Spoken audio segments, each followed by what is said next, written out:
మీరు చూస్తున్నది విజయనగరం జిల్లా ఎస్కాట్ పట్టణంలోని సబ్ రిజిస్టర్ కార్యాలయం.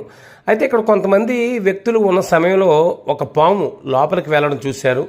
అది సబ్ రిజిస్టర్ కార్యాలయం బయట గది కావడంతో ప్రతి ఒక్కరు కూడా దాన్ని పట్టుకునేందుకు కాస్త ప్రయత్నించిన పాము అనే భయంతో వెంటనే పట్టణంలో ఉన్న పాముల స్పెషలిస్ట్కి ఫోన్ చేసి రప్పించారు.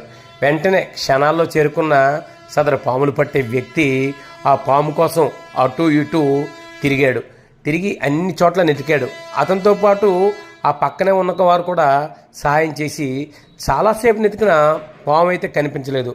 అందరూ పాము పారిపోయిందనుకున్న సమయంలో ఆ పాముల స్పెషలిస్ట్కి అయితే ఆ పాము కనిపించిన వెంటనే తన చేతిలో ఉన్న స్టిక్తో ఆ పామును మెల్లిగా తలుపు కింద నుంచి బయటికి లాగాడు. ఇది చూసి చాలామంది ముందు ఆశ్చర్యపోయిన తర్వాత భయంతో వెనక్కి కొంచెం తగ్గారు. అయితే ఆ పాముల స్పెషలిస్టు చాలా చాకచక్యంగా ఈ పామును పట్టేశాడు.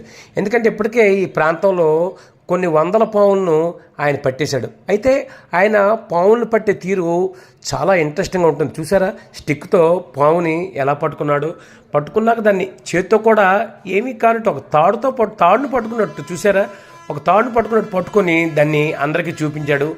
తర్వాత ఆ స్టిక్తో దాన్ని చాలా జాగ్రత్తగా బయటికి తెచ్చిన తర్వాత తన బైక్పై ఊరు చివరనున్న కొండ వద్ద వదిలేశాడు. అందరూ ఊపిరి పీల్చుకున్నారు మరి.